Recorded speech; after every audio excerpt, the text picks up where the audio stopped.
Happy Sabbath. I want to thank you, Brother Barry, for singing that lovely, wonderful song. I'd rather have Jesus than silver or gold, or riches untold. What a wonderful time it is.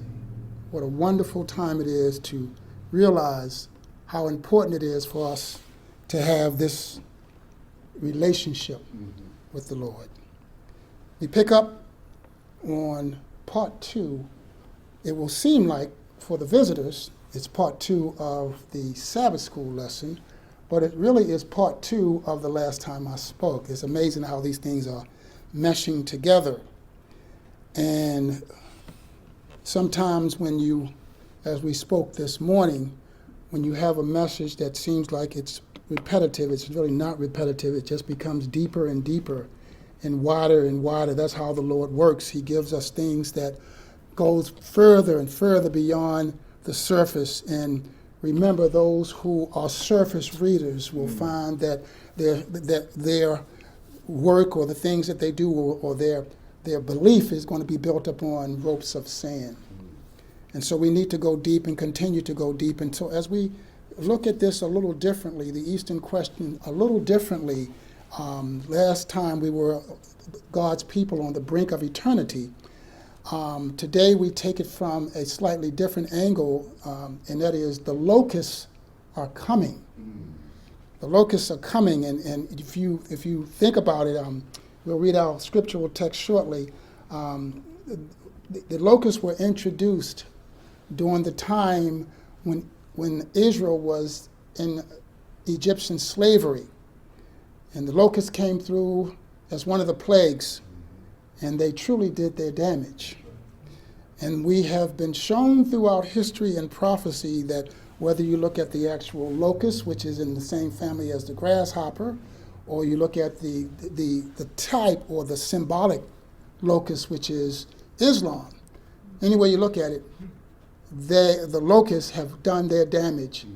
And what an appropriate term or an appropriate symbol to use of the final destruction or the final tool that God will use to destroy nations, the locusts or Islam. And so we're going to look at the locusts are coming. Let us have a word of prayer as we look at this topic. The locusts are coming. Father in heaven, again we come before your throne of grace.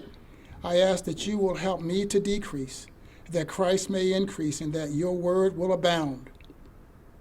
For we know where sin abounds, grace much more abounds. Give us the grace that we need for these times, Lord. This is my prayer I ask in Jesus' name and for his sake. Amen.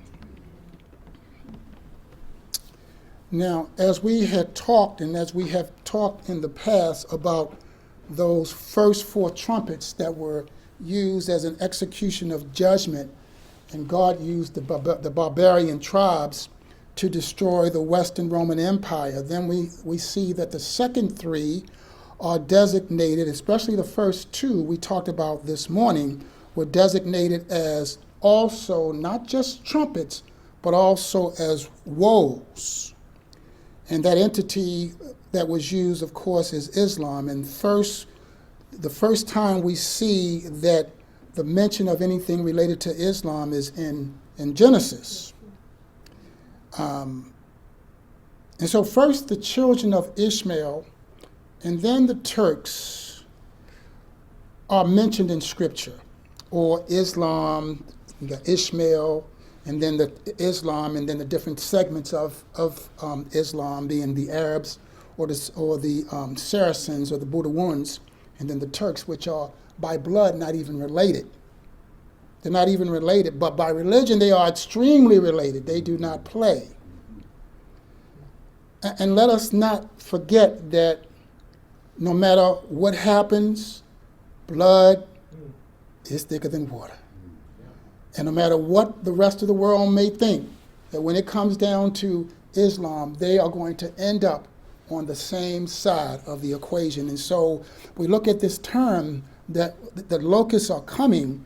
The locusts are coming because God gave us a description of the locusts in Joel. But even though he introduced it to us in Exodus, he goes further in Joel and gives us the description of the locust. And so I want to give us a little bird's eye view of how God describes the locust in the book of Joel. Now, remember, it's so funny because as we have looked at Zephaniah, which is defined as one of the minor prophets, but we learn and we know that the minor prophets always seem to have a major message.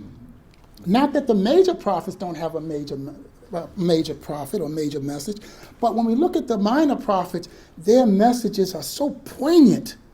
And it seems like as I've been looking at the book of Joel, it seems that Joel is telling us some things. In my Bible, before we read the scripture, it gives us a description, my Bible, an introduction of how the book of Joel is broken down. And it's so interesting because in my Bible it says Joel prophesied against the southern kingdom Judah. Now Israel was gone. It was what was left, right? Judah was what was left. The prophecies in Joel can be divided into 4 sections. Get this, beloved. A prophetic type of the day of the Lord. Remember the day of the year? So in other words, Joel, when it gives us the locusts, is telling us that God is going to be using something like the locusts that are explained in Joel. And then it says, and that speaks of Joel 1 through 20. We're going to cover a little bit of that. And then it says the direct prophecy of the day of the Lord. That day of the Lord. Remember, Zephaniah talked about the day of the Lord. Here we have Joel talking about the day of the Lord. It must be important. It must mean a whole lot. Because remember, the day of the Lord is the year of the Lord, or the year of God's vengeance. The prophecy of the judgment of the nations. Same thing. God is going to use this entity in accordance with judging the nations. And 4, a prophecy of the full kingdom blessing of Israel. So as we look at Joel and this idea of the locusts are coming, look with me at Joel 1, 2 through 6. This is our scriptural text. And Joel is saying to Judah then, but he's saying to us now. He says, "Hear this, ye old men, and give ear, all ye inhabitants of the land. Hath this been in your days, or even in the days of your fathers?" God is saying through Joel that you're going to see something that no one else has seen. This has never happened before. "Tell ye your children of it, and let your children tell their children, and their children another generation." This is something that should be perpetually shared with the people of God, because they're going to see something they've never seen before. That each one of these is a form or part of the process of the locust. It says, "That which the palmer worm hath left, hath the locust eaten. And that which the locust hath left, hath the cankerworm eaten. And that which the cankerworm hath left, hath the caterpillar eaten. Awake, ye drunkards, and weep and howl, all ye drinkers of wine, because of the new wine. For it is cut off from your mouth. For a nation is come up upon my land, strong and without number, whose teeth are the teeth of a lion, and he hath the cheek teeth of a great lion." This cankerworm, this locust, this caterpillar, this palmer worm, all of these are different phases of the locust. But what Joel is telling us is that no matter what is left, the next phase is going to eat what's left till there's going to be nothing. The land is going to be devastated. And this is going to happen in the day of the Lord, or the year of the Lord. But then, and we look in verse 5, it says, "Awake, awake, you drunkards, and weep and howl, all ye what? Drinkers of wine," false doctrine, because of the new wine. This is new doctrine, or something that God didn't give. But they were reading it just the same because the teachers were telling them this is what you should be reading. And so God is giving us a warning that I'm going to use a instrument, which is the locust, And after the locusts are finished their work, there's going to be nothing left. And so we look at the introduction of the locusts. We look at the introduction of the locusts, and we go back and we look at ancient Egypt. Remember, that was one of the plagues. And Egypt is actually a type of sin. Egypt is a type of sin. In other words, Egypt was so far away from God that the only way Egypt could be described is sin. It was the land of sin. And the Jews had become, or they had been so long in Egypt that it was hard for them to get Egypt out of them.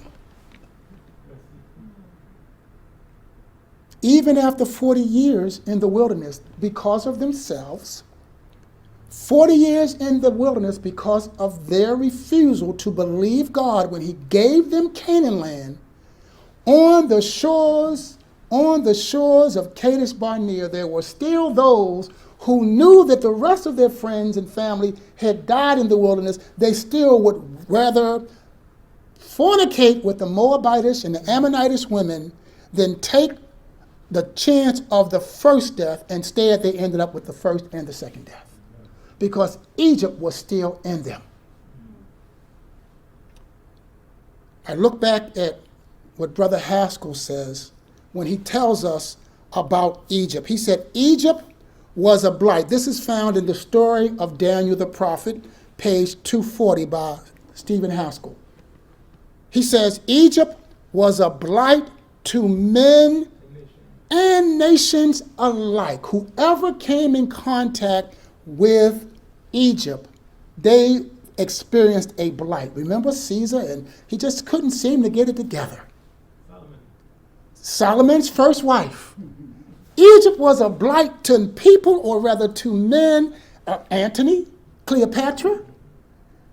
Egypt was a blight to men and nations alike, from the days of Abraham to Caesar. And its influence still lives today. Do you realize, brothers and sisters, that if you have an education in this world, your education was based on Egyptian education? It's been a blight since then. It is a type of sin and bondage. And many people will say, well, wait a minute, I was never in bondage to Egypt, but we all have been bondage. I see Brother Barry shaking his head saying, yes, we all have been in bondage to sin at one time or another. That's why it's so hard for people to understand. The first commandment says, I am the Lord thy God, which bring thee out of the land of Egypt, out of the house of bondage. All of us have at one time or another been in bondage to sin. And right now, the world stands at a time where it is in bondage to sin, and it's getting darker and darker and darker. The world is in a bondage to sin, and God says, I am going to take care of it. I am going to punish you for the sin, and I'm going to send the locusts to punish you for the sin. And so let's look at the history of how God used the locusts to punish Egypt for its sin as a type of what's coming in these days. Turn with me to Exodus 10, 3 through 6. Exodus 10, 3 through 6. Now remember, Moses had been trying to get Pharaoh's attention, or rather, shall I say, God had been using Moses to get Pharaoh's attention, because God was really trying to save Pharaoh in Egypt, but because of their hardened heart, God said, I gotta unleash the locusts. And God has been trying to get the attention of this earth, and it just can't seem to get the attention. He can't get their attention. And so we look in Exodus 10, 3 through 6, and the story goes as this. And Moses and Aaron came in unto Pharaoh and said unto him, Thus saith the Lord God of the Hebrews, How long wilt thou refuse to humble thyself before me? Let my people go, that they may serve me.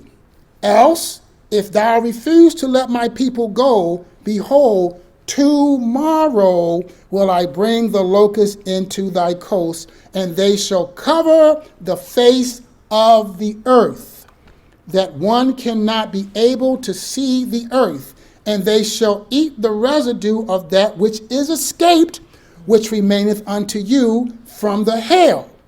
and shall eat every tree which groweth for you out of the field. And they shall fill thy houses, and the houses of all thy servants, and the houses of all the Egyptians, which neither thy fathers nor thy fathers' fathers have seen since the day that they were upon the earth unto this day. And he turned himself and went out from Pharaoh. And so God gives a warning. He says, it's not going to be long. He says, tomorrow. The locusts are going to come, and they're going to cover everything that Pharaoh and Egypt could see. But interestingly enough, as we've spoken before, the locusts were not in Goshen. They were not where the Jews were living. And it had hailed before the locusts were to come. So a lot was burned up because of the hail. But God says that they shall, verse 5, they shall eat the residue of which is escaped, which remaineth unto you from the hail. So in other words, what the hail had left, the locusts were now going to destroy. Now, not many people would have been interested in eating what was burned up by the hail, but the locust was going to destroy even that which was eaten up or destroyed by the hail. And then it shall eat every tree which groweth from you out in the field. They're going to leave nothing. And after they eat everything, they're going to be everywhere. They're going to be in your houses. They're going to be in your servants' houses. They're going to be throughout all of Egypt. But guess what? It was not to be in Goshen. And so when we gave the testimony this morning, many of you may have missed it, and Cheryl's sister had said, I'm worried about where you guys live. And I used the example of the plagues. I said the plagues may have affected Egypt, but it didn't affect Goshen. And I said in our hearts, our faith, we live in Goshen. And we said, after I had talked to her and gone back to our quarters, she went to Cheryl and said, I just talked to Anthony, and I wanted you to know that I'm concerned. And Cheryl said, we didn't even know, Pastor Brown. I didn't even know that she was going to go and talk to Cheryl, and Cheryl didn't even know until she said it that she had talked with me. But she said the same thing to Cheryl, and Cheryl said, we're not worried, we live by faith. Because we have an example that when the locusts came, and when the waters turned to blood and the rivers turned to blood and it was darkness, as I've said before, it didn't have an effect on Goshen. That's how we must live. So when these locusts, I just hope I have enough time today. When these locusts, or when God unleashes the locusts, just like during the time of the Reformation, and King Charles and Henry VIII, and all those kings were getting ready to unleash on Protestantism, God unleashed Islam on the east coast of Europe. And it drew them away from attacking Protestantism, and they had to fight against the Muslims. God is going to use them to protect you and our brothers and sisters, and we must trust that. We must trust that. Now skip with me down to verses 12 through 14. Verses 12 through 14. So Pharaoh didn't listen to what God said. Pharaoh didn't listen. He would not release the Jews. He would not release the Jews. And so we see in Exodus 10, 12 through 14, the Bible says, and the Lord said unto Moses, stretch out thine hand over the land of Egypt for the locusts, that they may come up upon the land of Egypt and eat every herb of the land, even all that the hail hath left. See, we have a distance up from verse 6 all the way to verse 12, where Pharaoh had a chance to relent, but he did not. And God says he's not listening, so go ahead. God gave him time to repent, but he didn't. And Moses stretched forth his rod over the land of Egypt. And the Lord brought an east wind upon the land all that day. Where are the locusts in the direction from where we are now? They are east of us. Type is about to reach and meet antitype. The east wind brought the locust, and the locusts went up over all the land of Egypt and rested in all the coast of Egypt. Very grievous were they. Before them there was no such locust as they, neither after them shall be such. They did damage like you wouldn't believe. But of course, it didn't change Pharaoh's heart. And by the time the locusts of modern day are unleashed upon the world, beloved, it will not have changed the hearts of men. Because they're gonna want that land. That's all they care about. They want that land. And the only thing they're gonna want more than that land is to destroy God's people. Think about that. The only thing they're gonna want more than destroy that land is to destroy God's people. That's what we're up against, beloved. The locusts are coming. The locusts are coming. So God gives us the example that he unleashes the locusts, and then he pulls them back, and they are gone. And now I want you to look at Isaiah 61 and 2. Isaiah 61 and 2. This world we live in right now is getting darker and darker and darker. And as I look at some of the things, and I don't want to bring up a bunch of topics because certain things, if I say them online, because I'm going to put this on YouTube, Pastor Brown, if I say them, they're going to put a whistle on my, or they're going to put something on my video, and they're going to say, we blocked your video because if I say the wrong term, you know about the alphabet term, right? Okay. The world is in darkness. And so when we look in Isaiah 61 and 2, because when the world gets dark, as Egypt was dark, God unleashed the plagues. And so as the world is dark now, God is getting ready to unleash something. The locusts are coming. And so Isaiah tells us in Isaiah 61 and 2, he says, arise, shine, for thy light is come, and the glory of the Lord is risen upon thee. So in the seed, for behold, the darkness shall cover the earth, and gross darkness the people, but the Lord shall arise upon thee, brothers and sisters, and his glory shall be seen upon thee. God is looking, because when the locusts come, when this wave on the third woe, the continuation of the third woe happens, God's people will be protected. Amen. God is going to, I don't know how he's going to do it. I just know he's done it before. And I know that when I look at where I live, and I know other people who live in places where most people in families, especially if they're not in this message, they look at where we live and they say, you've lost your mind. It's nowhere in the world they would live there, but guess what? We have faith. And God has built that faith in us. I have not built my faith. My faith is built on him. And he has given me my faith by the things that he has done. And he's shown me that what has happened in Egypt that didn't affect Israel, when the same things happen here, he's going to provide the same level of protection. However, I must be faithful. Amen. I must trust in him. Amen.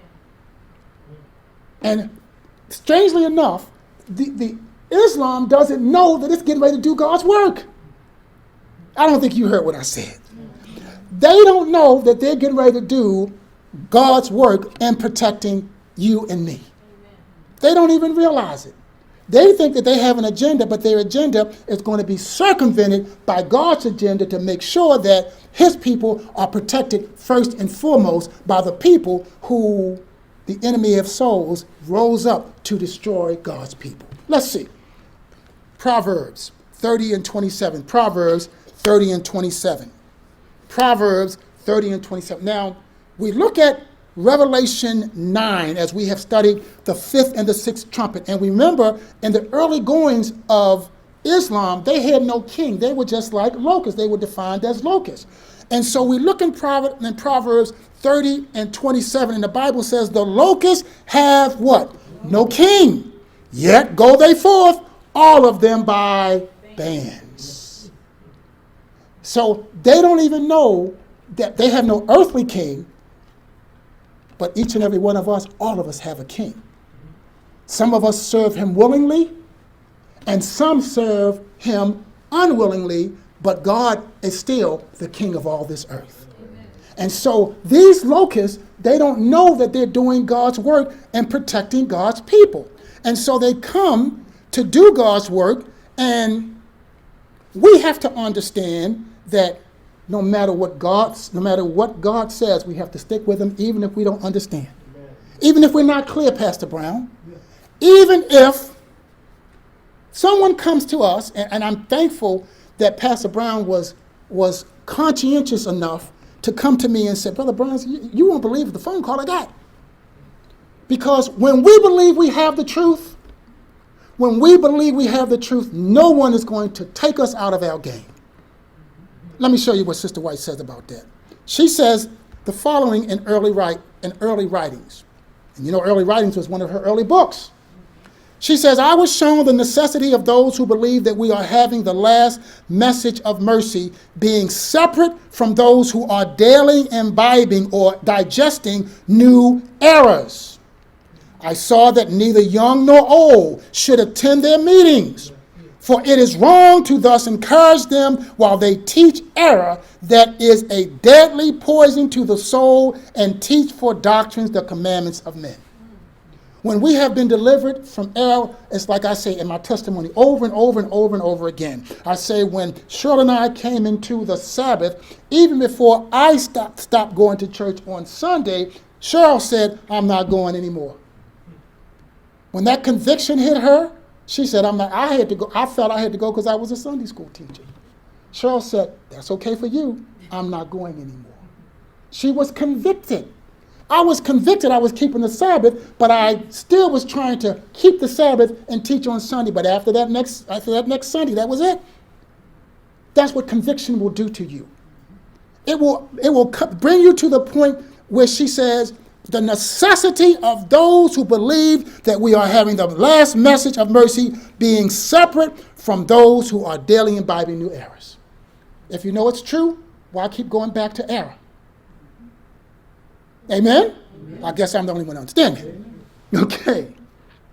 The influence of such gatherings is not good. It's not good. And the reason why it's not good is if you 6 days a week hear error and 1 day of the week hear truth, which one's going to win? The 6 days. It's always going to win, no matter how you look at it.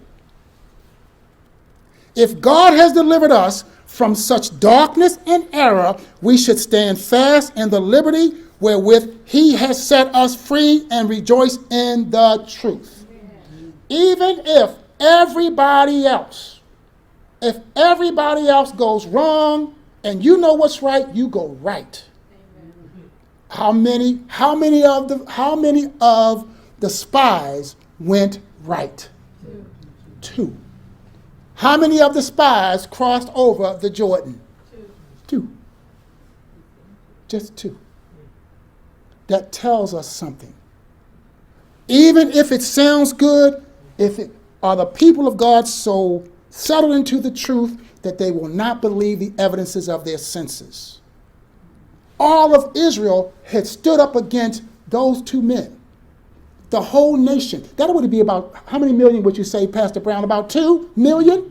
At least 600,000 of them were fighting men. And if we just take an estimate that each of them had a wife and possibly just 2 children, then that would be 600,000 plus another 600,000. That would make 1.2 million, right?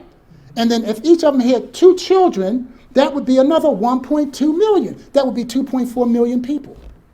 You got to stand up against them. Are you ready to do that? Many of us can't stand up against 3. God is displeased. God is displeased with us when we go to listen to error without being obliged to go. If he don't send you, we don't go. For unless he sends us to those meetings where error is forced home to the people by the power of the will, he will not keep us.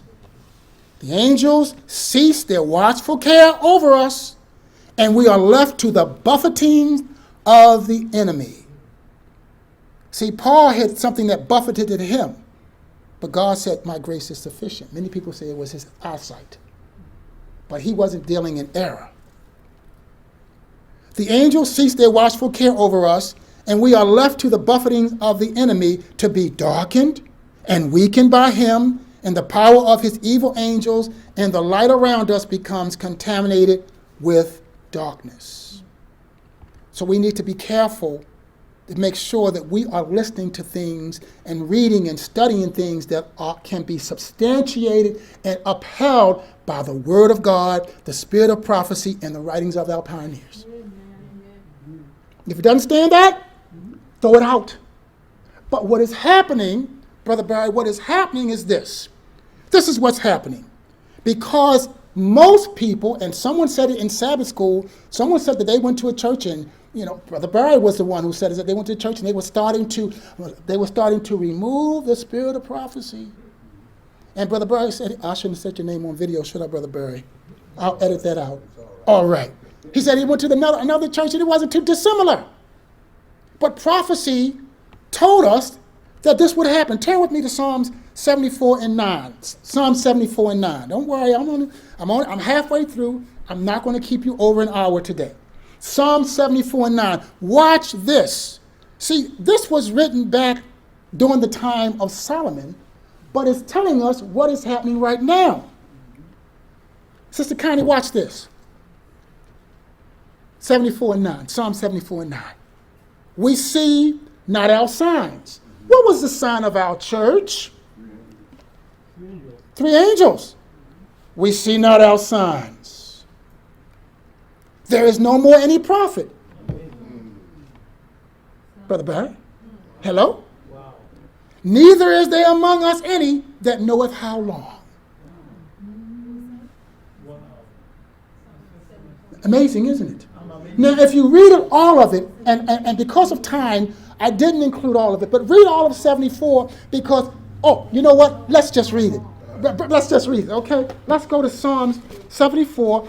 You guys are already there. I want you to see this, and you tell me if this is not what has happened, okay? I'm going to go past 9, okay?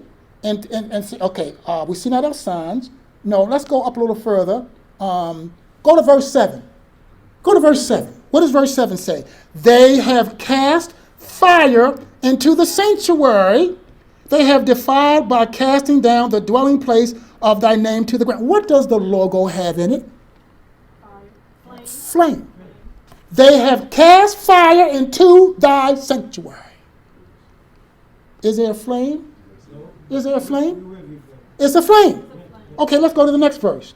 They said in their heart, let us destroy them together. They have burned up all the synagogues of God in the land. When you throw something that God didn't put into the church, you've burned up the synagogue. You've basically said God is not here. They said in their heart, let us destroy them together. They have burned up all the synagogues of God in the land. We see not our signs. There is no more any prophet, neither is there among us any that knoweth how long. O God, how long shall the adversary reproach? Shall the enemy blaspheme thy name forever? The signs are gone. That which, when you take away something that is associated with a people, their flag, their logo, they lose what they have espoused to. And so the psalmist says, we see not our signs. And after you start, remember when Daniel and the 3 Hebrew boys first went into Babylon, what was the first thing Nebuchadnezzar did? Changed their names. That's why I believe that Daniel was honored above the other 3, because he would not go by his name. Okay? Belshazzar. He wouldn't go by that name. And God honored him. He honored the other ones because they stood, but Daniel said, I'm not even going to let you change my name.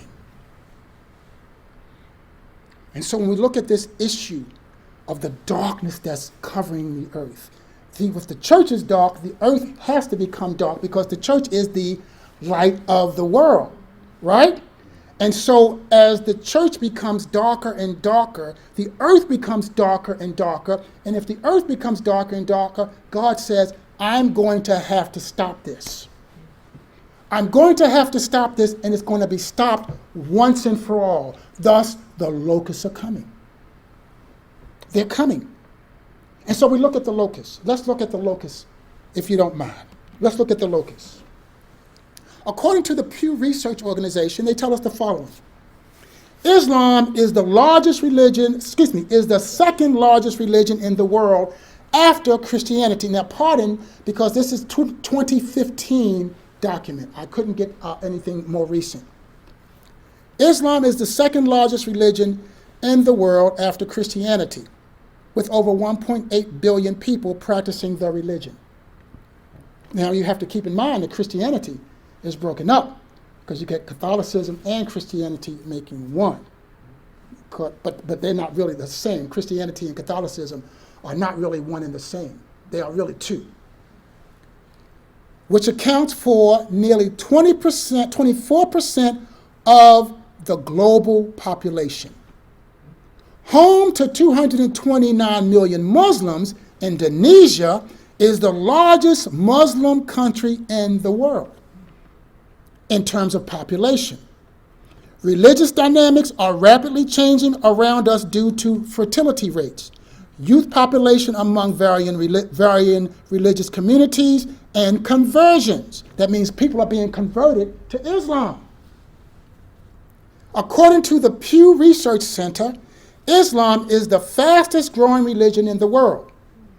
By 2050, the share of Muslims in the world population will come close to that of Christians. 10% of Europe will be comprised of Muslims, and India will retain its Hindu majority, but will surpass Indonesia to have the largest Muslim population in the world for any country. In other words, if Indonesia has 229 million Muslims, by 2050, they're saying they're going to be more than 229 million in India.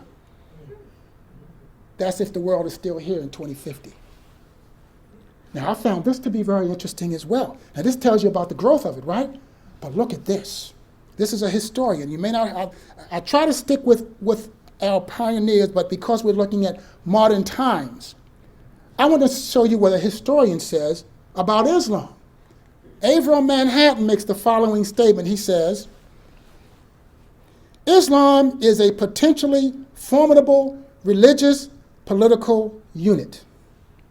Whoever succeeds in exerting even a partial influence upon it will wield a power capable of provoking political and social repercussions in many strategically important parts of the world. So whoever can control them can exert force and power if they're human, but no one can circumvent God.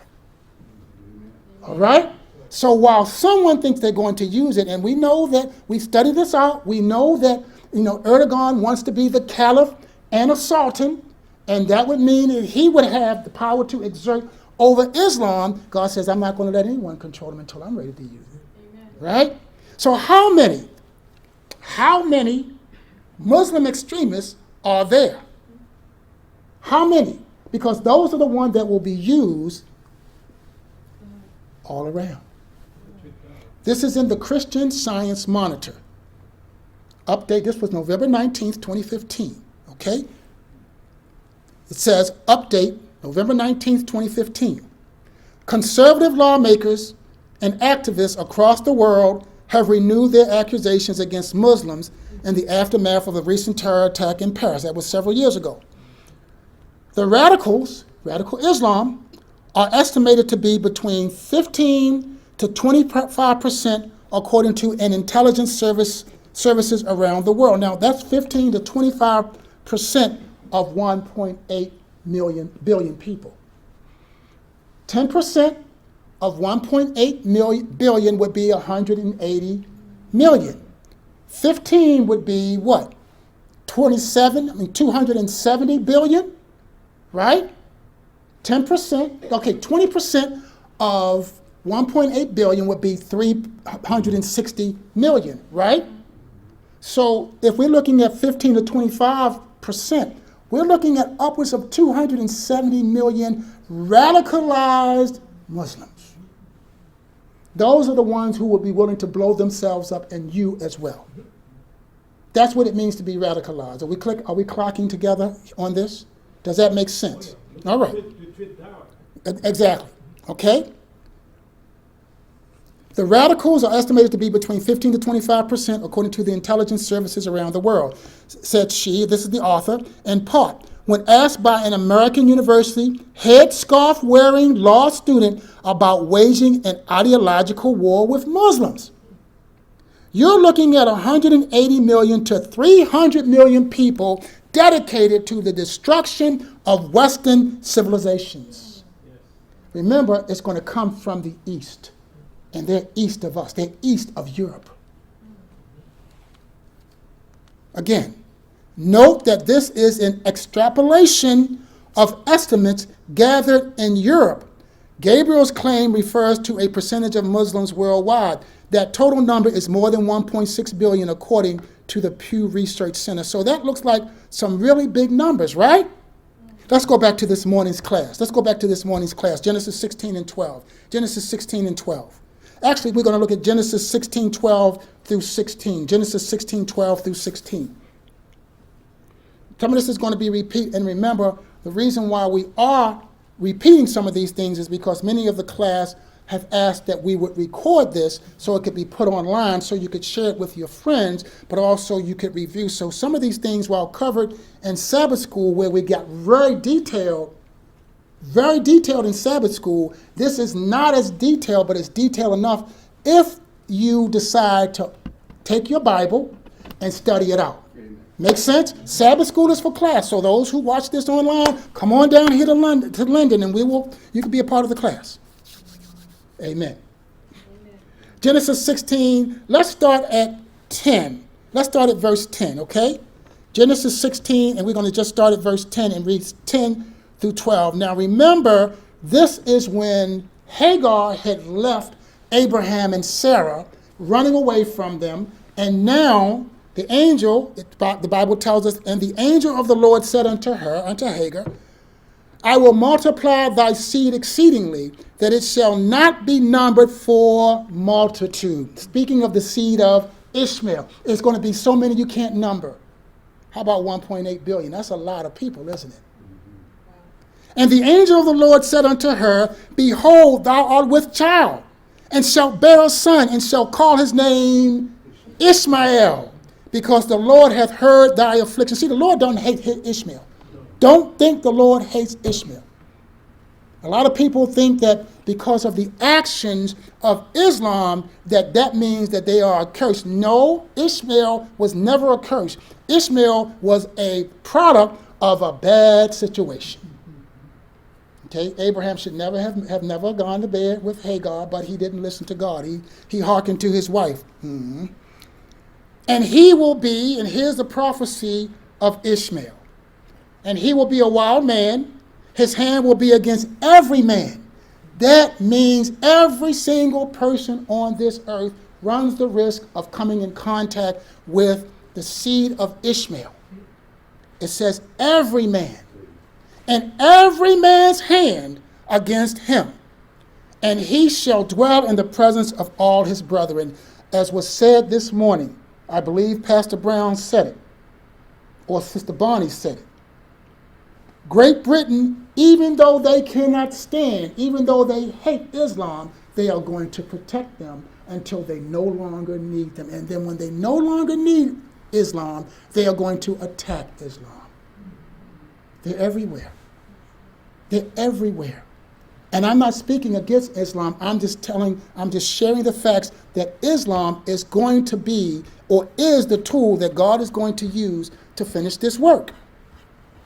And so we've talked about this faith that we must have. This faith that we must have, and the idea that the Eastern question for you and I, the Eastern question, if we understand the locusts and what the locusts are going to do, everybody's ear is ripe to hear about Turkey. It is the Eastern question. And so when we talk to the world about, this light is not working. When we talk to the world about the Eastern question, this is the Eastern question right here. The worm is the Eastern question, but the hook is what? The hook is the three angels' messages. You wonder how? Good, thank you. When Miller and Litch were trying to convey to the rest of the world that the day-year principle was still applicable, they needed a hook, Amen? The hook was, if we can prove that on the August 11th, 1840, the Ottoman Empire is going to fall according to Revelation 9:13 through 15, the day-year principle still applies, and on August 11th, 1840, Turkey will render its power to the European nations, and people are going to believe us, and now we can start talking to them about the three angels' messages. So the Eastern question is the hook that brings the people to, is the worm that brings the people to the hook, which you and I must give. And this gospel of the kingdom shall be preached in all the world for a witness to our nations, and then shall the end come. So we need something to draw them to us so they will hear us tell them about the everlasting gospel. Right? Amen. I saw another angel fly in the midst of heaven, having the everlasting gospel. See, if we tell them about all these other things, if we tell people, unfortunately, I have to say it, if we keep telling people about the papacy, how is that going to draw them to the three angels' messages? We've been talking about that since who knows when, and no one is listening. But when you hand them information about Turkey, it puts them on the hook and they want to know more. And how did you know that? How do you understand these things, right? And so as we build their faith in what we have been telling them, and that is what's going on. If we say, look at the news, they see that something is going on in that part of the world. The locusts are coming. Most people who especially call themselves evangelicals, you talk to them about Islam, and what do their ears do? Their ears perk up because they're so concerned about what? What is Islam going to do to Israel? Is that not true?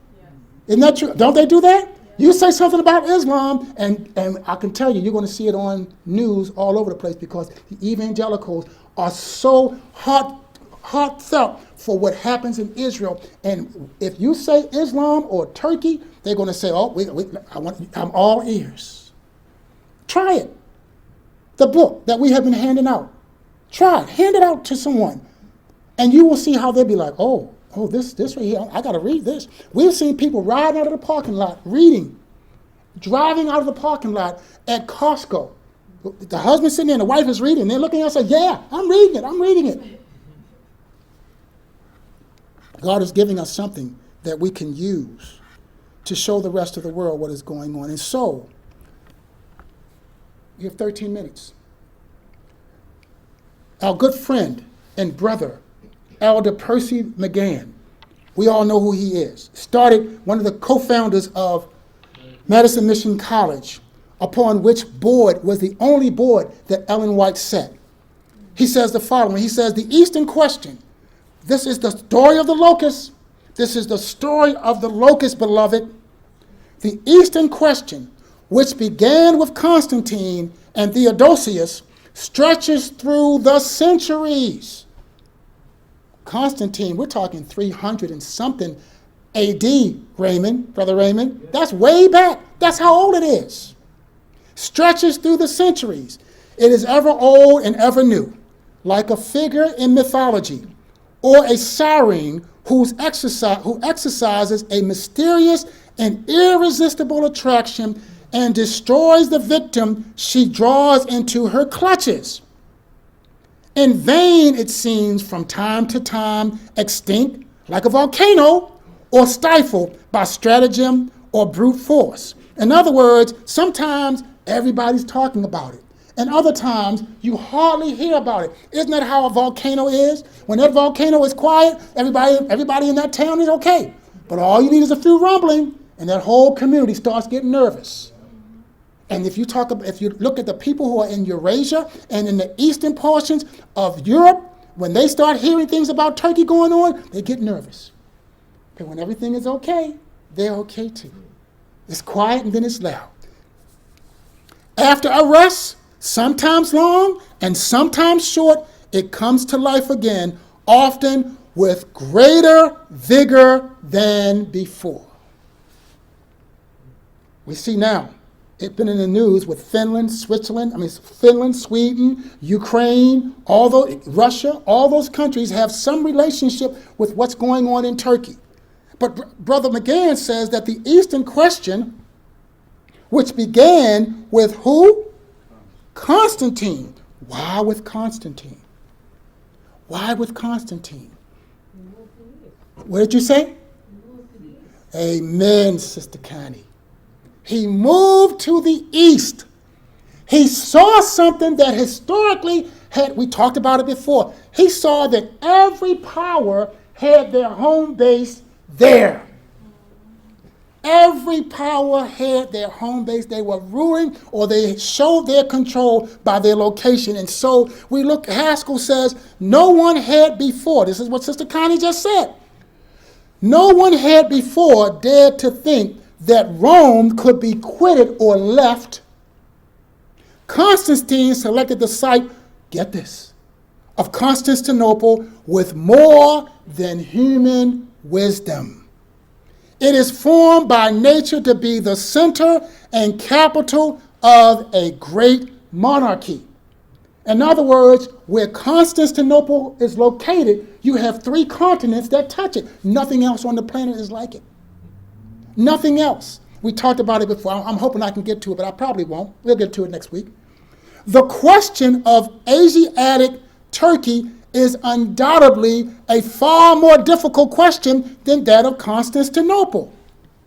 The importance and value of Asiatic Turkey can scarcely be over-exaggerated, for it occupies undoubtedly the most important strategical position in the world. It forms the nucleus and center of the old world.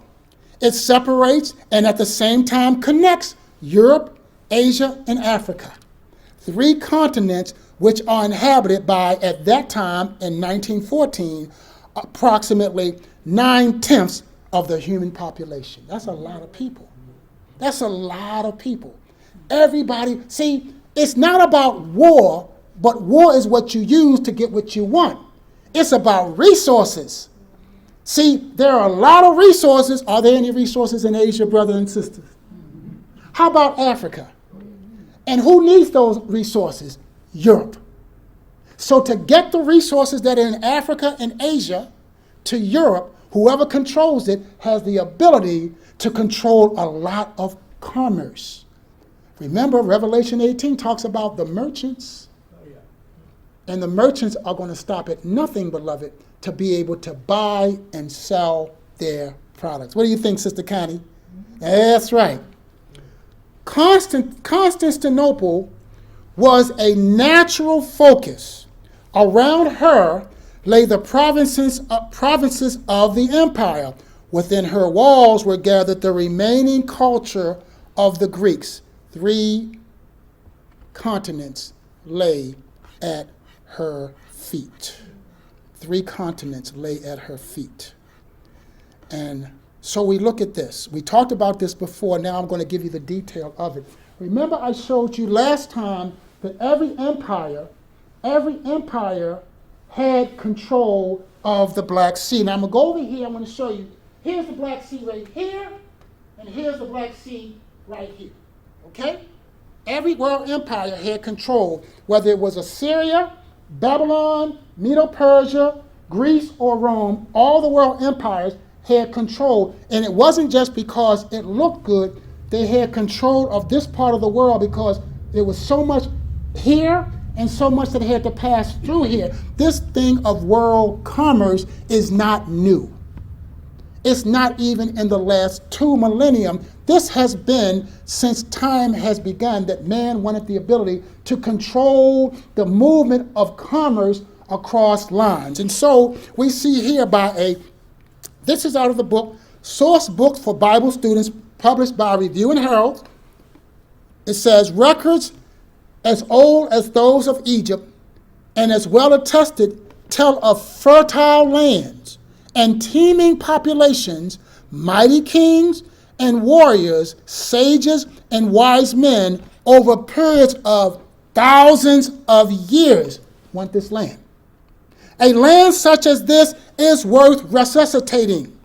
Once we have apprehended the true cause of its present desolate and abandoned condition, we are on our way to restoring it to its ancient fertility. So this engineer says that we need to find out why this land has been artificially suppressed.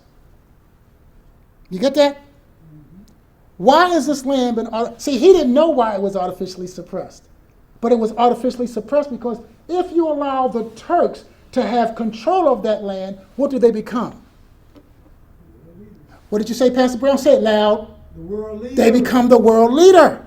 And see, this British engineer didn't realize that his own country was artificially suppressing Turkey. He said, once we find out why it's desolate, then we can start ascertaining how we can bring it back. He didn't even know. He didn't even know. A land, he says, a land which so readily responded to ancient science and gave a return which sufficed for the maintenance of a Persian court. In other words, you put something in the ground, it grew so well that the Persian court, which was one of the richest courts, right, was able to be sustained by what was grown in the ground. Does that make sense? So he says there's something there that if it's done the right way, it could support the Persian court, it could support many courts. In all its splendor, will surely respond to the efforts of modern science and return manifold the money and talent spent on its regeneration. He didn't even know that it was his own country that was artificially suppressing the Turkish Empire because it had to keep it in check. Of all the regions, the earth, no region is more favored by nature for production of cereals, Quaker Oats, Kellogg's of Battle Creek, etc., than the lands of the Tigris River. Indeed, I have heard President Dr. Schuenforth say in this very hall that wheat in its wild, uncultivated state has its home in these semi-arid regions, and from here it has been transported to every quarter of the globe. This is what's in Turkey, but you wouldn't believe it today. This is what he's telling us. Cotton, sugarcane, Indian corn, and all the summer products of Egypt will flourish here as on the Nile. Everything that's in Egypt is going to be in Turkey. It can flourish.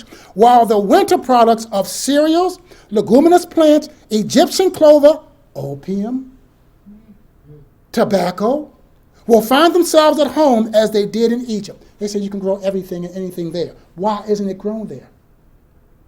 Because when it's grown there, like Pastor Brown said, it becomes a world power. So you keep it suppressed, you keep Turkey suppressed until you're ready to kick them out.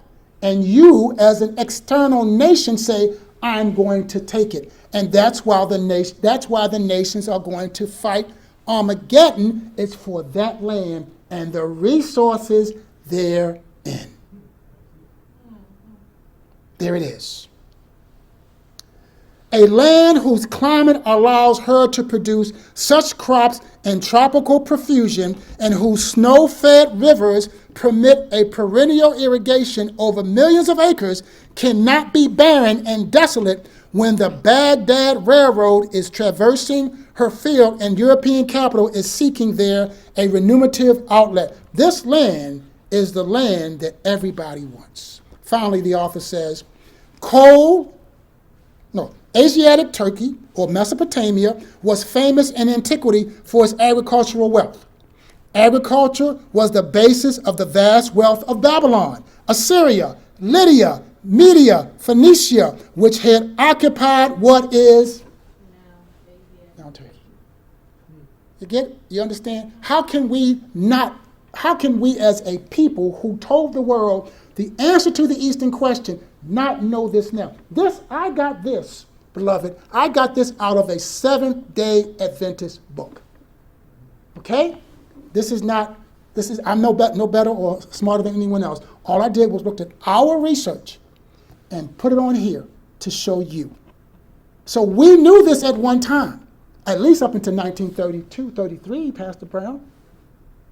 But then we lost it. Okay? This is 1917. So we knew this.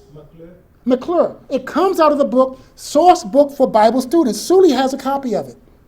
Okay? Sully has a copy of it. This is the final one on this, and I'm ready to wrap up. Coal mines are very abundant and rich. Where? In Turkey? Coal mines are very abundant and rich. Organist copper mines are the biggest and richest in the world. Mesopotamia forms the richest, what? Petroleum. What is petroleum? What's another word for petroleum? Oil. Oil.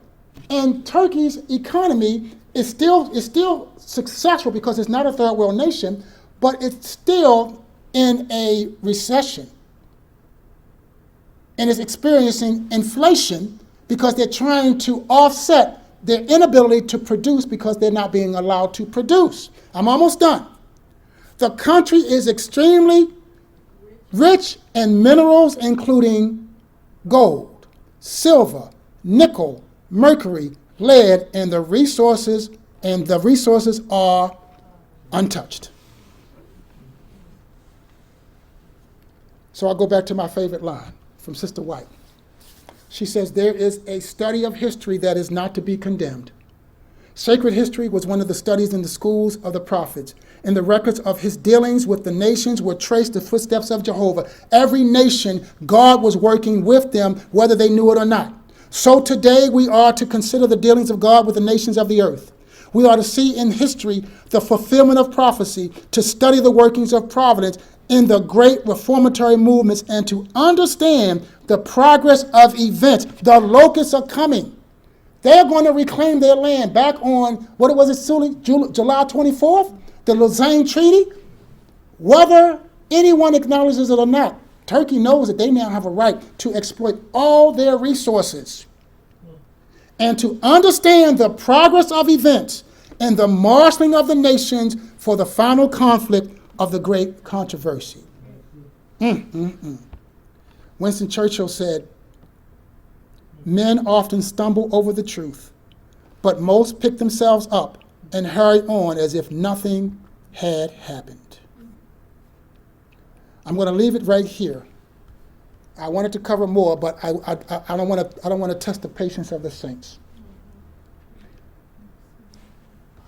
We're going to pick up next week, right here. I'm going to show you what we're going to pick up so you can be prepared. Sister White says, Satan delights in war, for it excites the worst passions of the soul and then sweeps into eternity its victims steeped in vice and blood.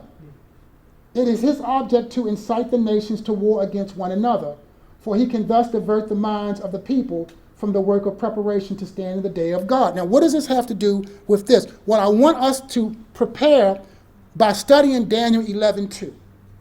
Because Daniel 11:2 introduces a great war. It introduces a great war, and that's the war between Medo-Persia, or Persia, and the Greeks. This war, beloved, this war changed the control of the world from the people of color, the East, okay? Because Medo-Persia, the Persians are considered people of color. That war, which occurred right here, occurred right up in there, that war right there is called the war or the battle of, say it again, Sister Sully, the Battle of Marathon, okay? From that time forward, from 490 forward, the world had been in the clutches of the European nations. They were considered the kings of the world. So we're going to pick up right at Daniel 11:2 because we want to tie this into where we are now, which is the locusts are coming, because this war right here had the European nations controlling the entire world.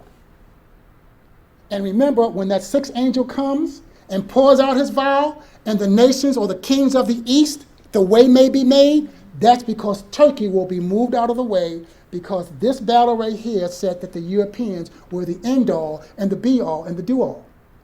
But because of another battle, which we're going to talk about next week, we find that is no longer true.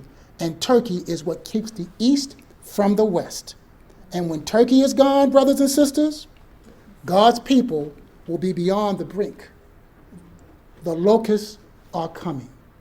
And so I want us to study and prepare to talk about Daniel 11:2, because I'm going to show you some things that are going to make this thing very clear, so that as we're talking to family and friends, and again, I entreat upon you, contact Pastor Mills, get that copy of the book. It's not that expensive.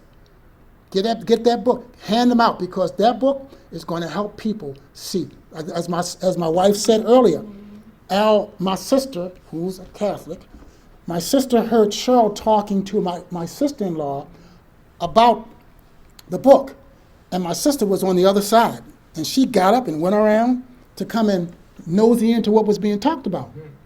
And she said, I'm on a prayer line. I'm on a prayer line, and this is a book they're talking about on the prayer line. I don't think, there's no other way I would have been able to get that book into my sister's hands, because she's a staunch red Catholic. But when she heard Cheryl talking to my sister-in-law, our sister-in-law, who also was a Catholic, about this book, she had to have a copy of that book. Amen. That is the worm for the hook, beloved. We need to put a worm on the hook so we can give this message, so that we can finish the work and God can say, Turkey, you can do what you want to do, because God will have his people. Amen. And Joshua said to the people as he was getting ready to finish up his ministry on earth, he says, and if it seem evil unto you to serve the Lord, choose ye this day whom ye will serve, whether the gods which your fathers served that were on the other side of the flood, or the gods of the Amorites, in whose land ye dwell. But as for me and my house, we will serve the Lord. And I hope you will serve the Lord.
If you would like to support the Second Advent Messenger Ministries, you may do so by going to www.thesecondadventmessenger.org and go to the donate page. You may also donate through PayPal or through Zelle. We thank you for your support. God bless.